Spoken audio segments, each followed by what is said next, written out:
My name's Eliza. Growing up, the difference between me and my twin sister Anna was like night and day. She was the golden girl.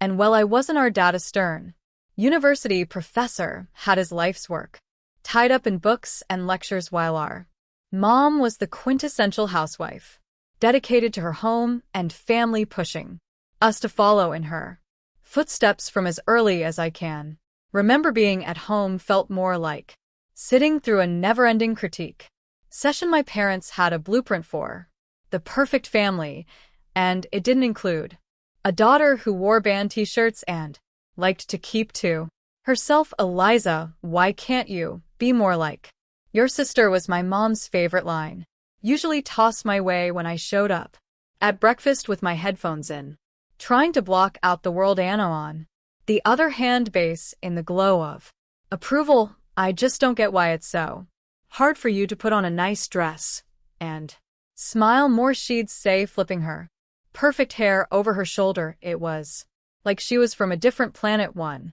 particularly grueling Saturday, as our family prepared for one of Dad's faculty parties, a total snooze fest but mandatory appearance for us, I decided to rebel in the smallest way I knew how. I put on my darkest eyeliner and a pair of boots that definitely did not meet the appropriate standard. You're not going out like that, are you? Mom caught me on the stairs, her eyes darting down to my boots as if they were covered in mud. I shrugged my standard defense. Don't see why not, she sighed, that long drawn-out kind that said I was the biggest disappointment in her perfectly ordered world. Please, Eliza, just this once, can't you try to fit in? What for? So you can pretend we're the perfect family, I shot back, tired of the same old song and dance. It's not about pretending, it's about showing respect for your father, she argued, her voice taking on that sharp tone meant business. Anna, overhearing the exchange, came trotting down the hallway, her heels clicking on the hardwood like a judge approaching the bench. Mom's right, Liz. It's not that hard to look decent. Why do you always have to make things difficult?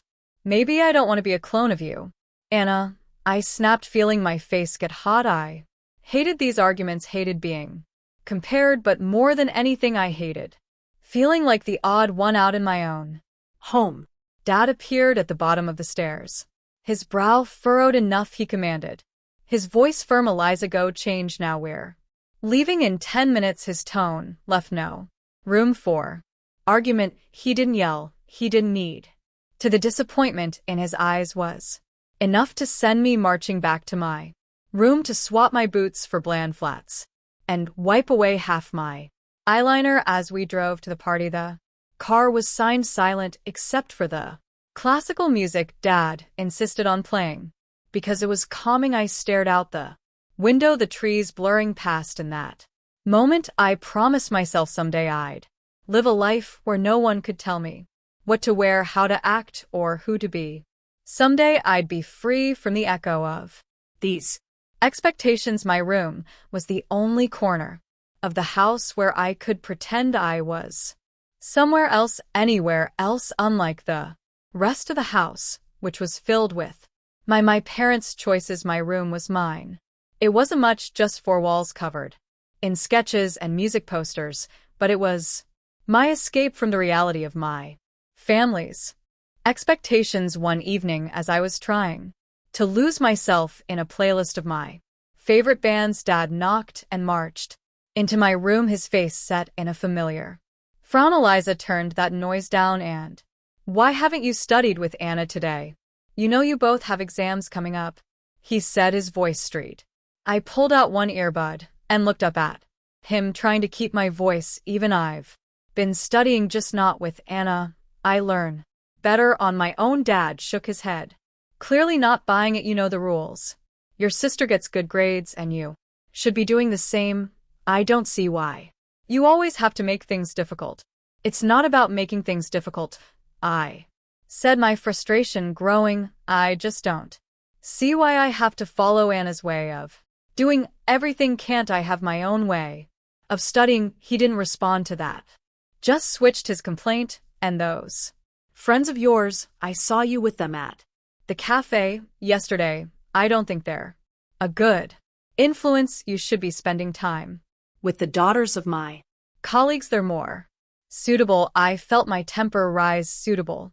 For what? For you, because they talk about economics and pretend to enjoy those boring university gatherings. Before he could answer, Mom appeared at the doorway, her voice sharp as she joined in. Eliza, your father is right. Those girls are from good families. They know how to behave. They're the kind of friends you should want. I stood up, facing both of them. What if I don't want friends who are picked for me? What if I want to choose my own friends, choose what I study, or even what I want to be? That's enough, Eliza, Mom said, her tone final. You know your future is with the university. Your father has made sure of that, and after you graduate you'll need to start thinking about settling down.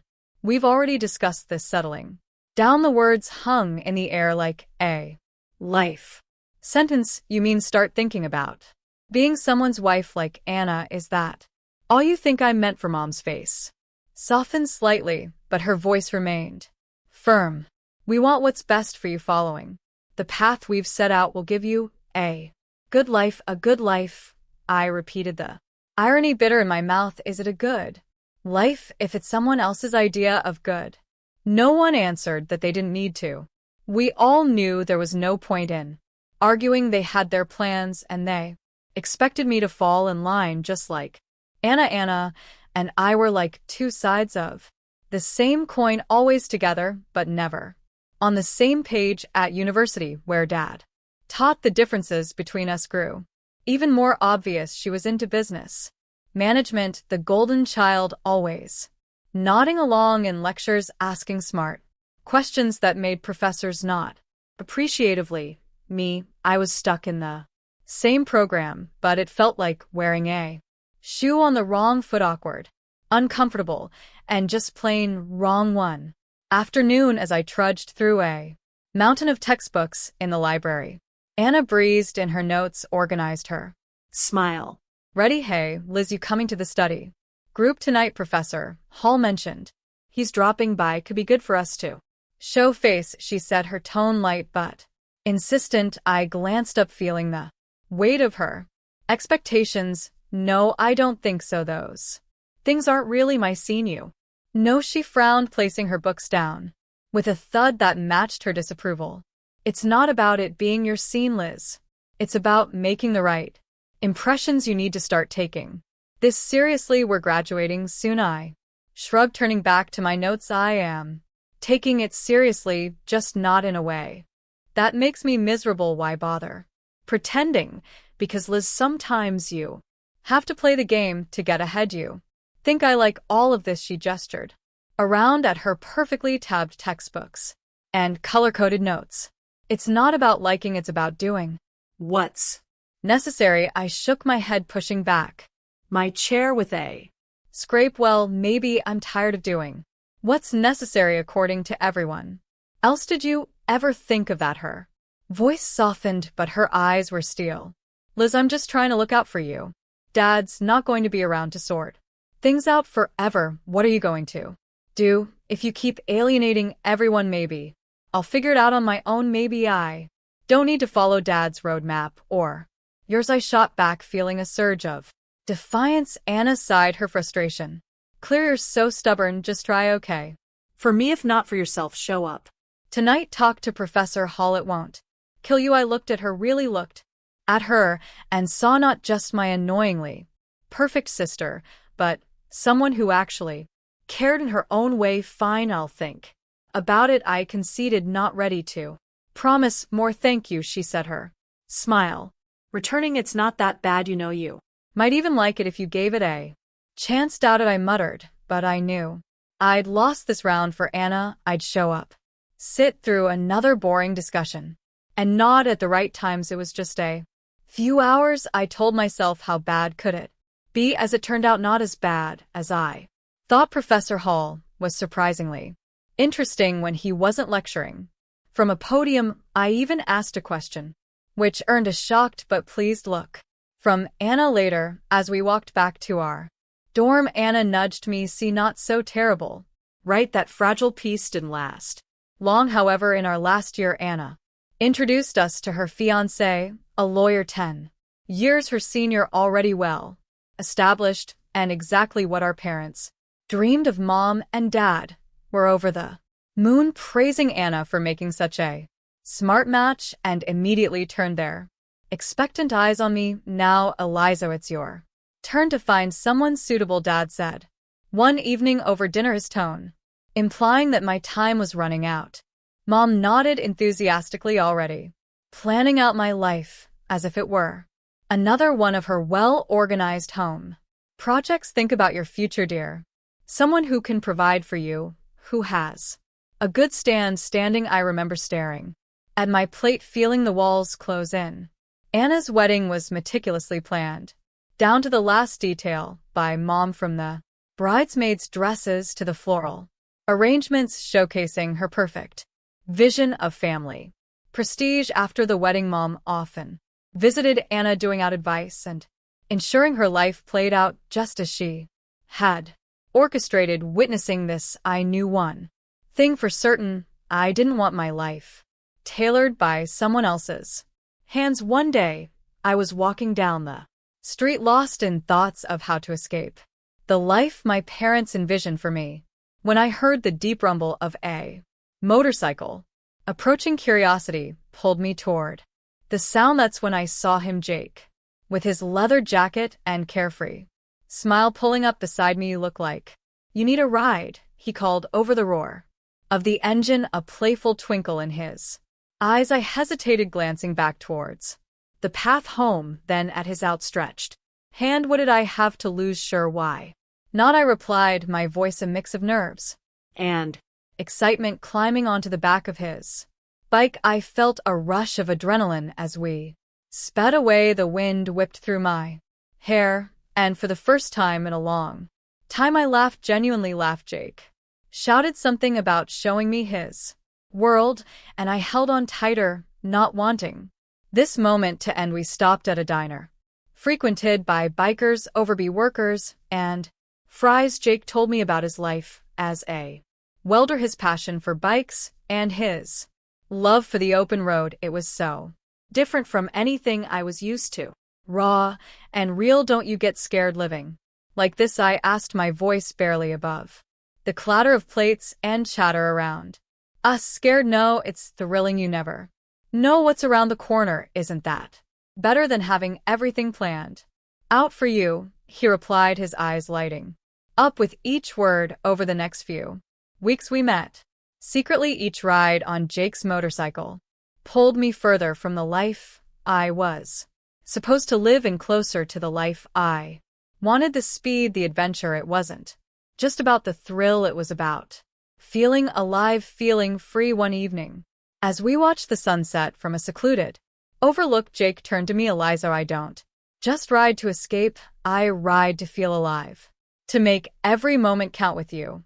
Every moment feels like it's worth something." I leaned into him, my heart beating fast. "I've never felt like this before. You make me feel free, Jake," he smiled, pulling me closer. "Then let's not go back to just existing, let's live." 6 months with Jake felt like a lifetime of moments. I'd always dreamed of the day he proposed under the stars, with the gentle rumble of his bike in the background. My heart screamed a yes before my mouth could form the word. It was perfect, except for one looming hurdle: my parents. I wrestled with the fear of introducing Jake to them. He was everything they disapproved of: his rough edges, his wild spirit, his simple yet content life as a welder. But love bolstered my courage, and I decided it was time. They knew the day I brought Jake home. He was clad in, as usual, a leather vest, black t-shirt, ripped jeans,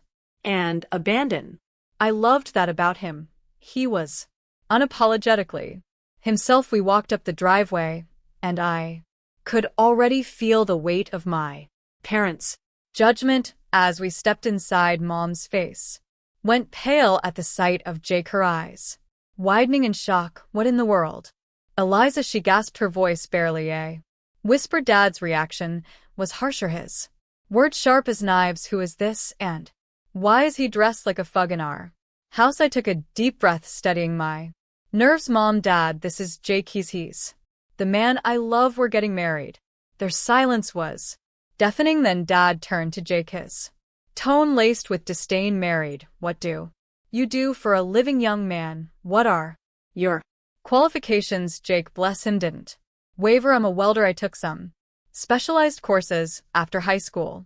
I work hard, and I make an honest living.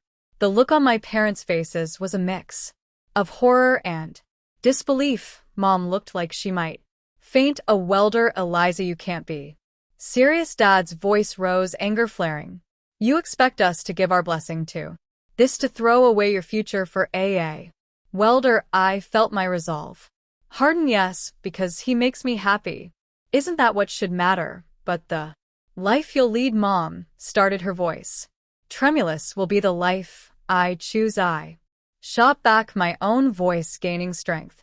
Dad shook his head, his decision clear. We cannot and will not support this. If you choose him, don't expect to be a part of this family. The finality in his tone broke my heart, but not my decision. Jake squeezed my hand, giving me the strength to face them. Then I choose Jake. I choose us. I choose my happiness. Mom's eyes filled with tears, and Dad's jaw clenched tight. If you walk out with him, don't bother coming back, Dad said, his voice cold. Walking away from my parents' house with Jake, my heart was a mess of emotions, pain, relief, excitement, and fear, all mixed into one. The night air felt different, like each breath I took was a step further into a new life. We rode in silence for a while, the only sound the steady roar of the motorcycle beneath us. When we finally stopped at a small diner on the outskirts of town, Jake turned to me, his face serious. You sure about this, Eliza? I mean, really sure there's no going back after tonight? He said, his eyes searching mine for any hint of doubt. I nodded, squeezing his hand tightly. I've never been more sure of anything. Being with you, this feels right. It feels like what I'm supposed to do. He smiled, that reckless, charming smile that had won me over the first day we met. All right, then let's do it. Let's start our life together. Inside the diner, we found a quiet booth in the corner. The waitress brought over 2 coffees without asking, and we sat there, planning our next steps.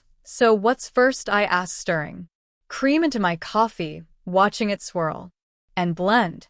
We'll need to find a place to stay at least for a while, then maybe look for jobs. I have some buddies who can help us get started, Jake replied, his tone practical but optimistic. It's going to be tough, isn't it? I said, more a statement than a question. The reality of what we were doing was beginning to sink in. Jake reached across the table, his hand covering mine. It might be, but we'll handle it together. Tough is nothing new for either of us, right? I couldn't help but laugh, a short, sharp burst of genuine amusement. Right, together we spent hours in that diner talking and planning every so often Jake would throw out an idea that sounded so wild, so free that it made my heart jump. And maybe one day we'll save enough to take that road trip across the country, just you, me, and the open road. I like that, I said, allowing myself to dream bigger than I had ever dared. Riding back into the city, we began our search. The next weeks were a blur of activity. We found a small apartment on the edge of town, nothing fancy, but it was ours. Jake found work at a local garage, and I picked up shifts at a nearby diner. Life was hard, but it was ours. We made do with what we had, and every night when we came home to each other, it felt like we had everything. Months later, we decided it was time to make it official and got married. In a small, intimate ceremony, I held on to a sliver of hope that my family would show up, that they would see how happy I was and let go of their prejudices. But the chairs reserved for them remained empty, and no congratulatory messages came despite the sting of their absence. The day was perfect because it was ours. Over time, I grew incredibly close to Jake's mom. She welcomed me with open arms calling me, her daughter filling in the gaps left by my own family. Her warmth and acceptance healed some of the wounds left by my parents' rejection. Things were finally looking up for Jake and me after he completed additional diving training and became a certified underwater welder. His income shot up to $150,000 a year. That change made a world of difference. We managed to buy a townhouse in a nice area, the kind of place I'd always dreamed about but never thought I'd actually live in. I started working as a dispatcher in Jake's company. It wasn't just a job, it felt like I was part of something important, supporting the man I loved and building our future together. On weekends we'd escape the city on his bike, roaring through winding roads and taking in breathtaking views of nature. Those moments with the wind in my hair and his warmth against my back were pure bliss. Living nearby, my mother-in-law became a true visitor. One such afternoon, while Jake was tinkering in the garage and I was fixing us some coffee, she arrived, looking a bit troubled. There's been some ugly news, she said as she settled down At the kitchen table, something about a professor at the university involved in a harassment scandal. My heart skipped a beat. Oh, did they say who it was? I tried to keep my voice steady, dreading the answer. She shook her head. No, they didn't mention a name on the radio, but you know how these things go. It's probably all over the TV by now. Nodding, I flicked on the television, tuning into the news. Sure enough, there was a report on the scandal, and as I had feared, my father's face appeared on the screen. The anchor detailed accusations against him, and I felt a cold wave of disbelief wash over me. Turning off the TV,